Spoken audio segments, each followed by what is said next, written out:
Assalamualaikum warahmatullahi wabarakatuh.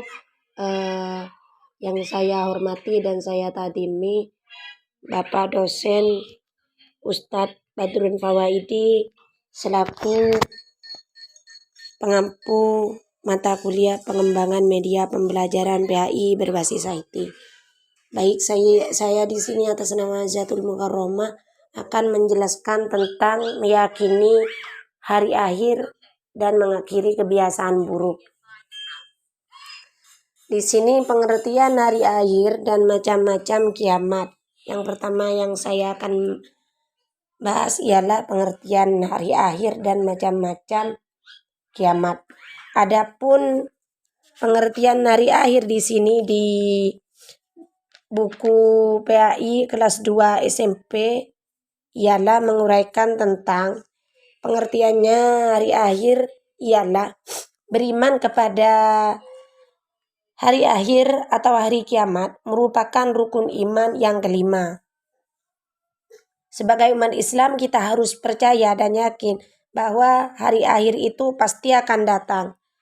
Nah, nanti manusia akan dibangkitkan kembali dari kubur untuk menerima pengadilan Allah Subhanahu wa taala pada saat terjadinya hari akhir tersebut. Dan iman kepada hari akhir itu ialah meyakini bahwa seluruh alam termasuk dunia dan seisinya akan mengalami kehancuran. Hari akhir itu ditandai dengan ditiupnya trompet malaikat Israfil.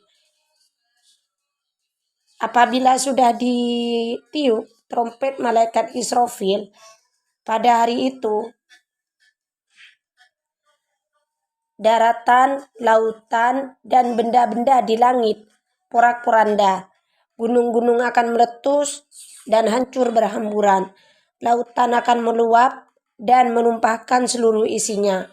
Benda yang ada di langit bergerak tanpa kendali, bintang, planet, dan bulan saling berbenturan. Dan adapun seluruh manusia itu ketika hari akhir terjadi menjadi panik. Mereka berlari pontang-panting dan tidak sempat mengenali lagi sanak saudaranya. Semua ingin menyelamatkan diri, namun akhirnya semuanya mati, hancur dan menghadap Ilahi. Adapun yang mengalami kepanikan tersebut atau mengalami kehancuran pada di hari akhir itu ialah tidak hanya manusia yang mati, seluruh tumbuhan, hewan, kuman, bakteri sekalipun virus dan jin setan juga mengalami kematian. Maha besar Allah atas segala kuasanya. Adapun para ulama mengelompokkan kiamat menjadi dua macam. Yang pertama ialah kiamat sugro, yang kedua ialah kiamat kubro.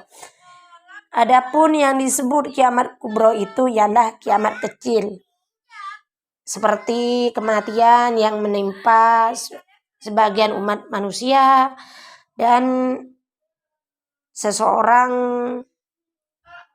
meninggal karena sakit atau kecelakaan dan terjadinya musibah tsunami, banjir, tanah longsor, dan lain sebagainya. Adapun contoh dari kiamat kubro atau kiamat besar yaitu kematian yang barusan saya sudah jelaskan, kematian semua umat manusia termasuk virus, jin, tumbuh-tumbuhan, binatang, dan lain sebagainya. Dan adapun tanda-tanda dari kiamat kubro ialah dunia akan porak-poranda, rusak, dan hancur. Kehidupan manusia akan berganti dengan alam yang baru, yakni alam akhirat. Adapun kiamat kubro ini dialami oleh seluruh makhluk hidup di jagat raya tanpa terkecuali.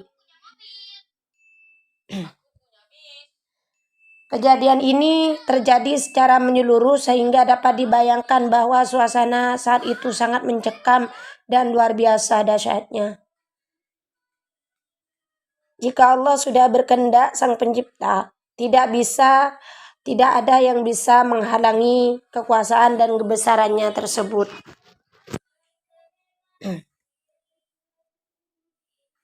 Adapun selanjutnya ketika kejadian kiamat kubro sudah terjadi, maka manusia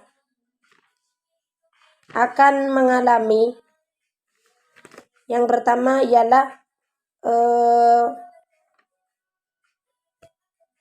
manusia akan mengalami ketika sudah meninggal, manusia akan mengalami kehidupan di alam akhirat. Di antaranya ialah yang pertama yaumul barzah. Adapun yang disebut yaumul barzah ialah alam kubur yang merupakan pintu gerbang menuju akhirat atau batas antara alam dunia dan alam akhirat.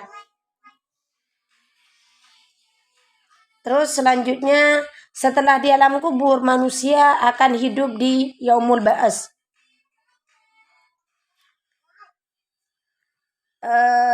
Di yaumul ba'as ini Allah akan membangkitkan kembali seluruh manusia yang telah mati dari alam kubur. Yaitu manusia akan dibangkitkan dari alam kubur dan diarahkan menuju padang mahsyar.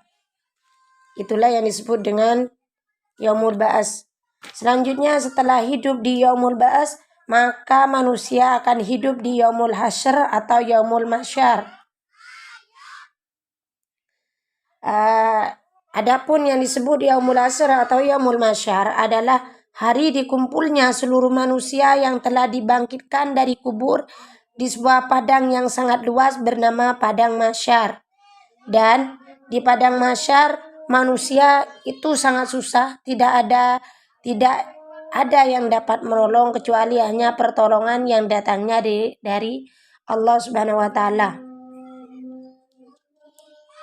Dan di yaumul mahsyar itu manusia akan menerima catatan amalannya selama hidup di dunia, baik amal yang buruk maupun amal yang baik.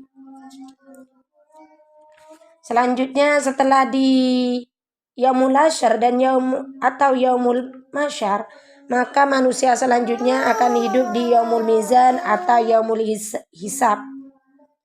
Adapun yang disebut yaumul mizan itu manusia akan ditimbang seluruh amal baik dan buruk untuk menerima keadilan dan balasannya masing-masing.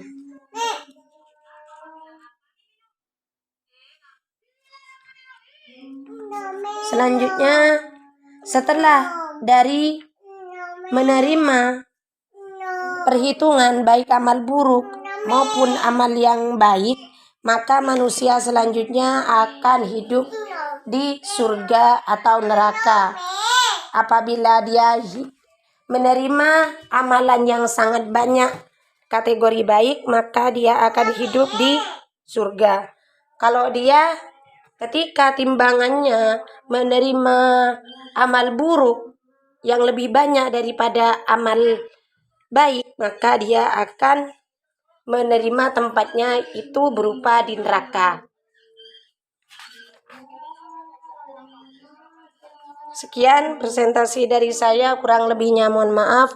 Wassalamualaikum warahmatullahi wabarakatuh.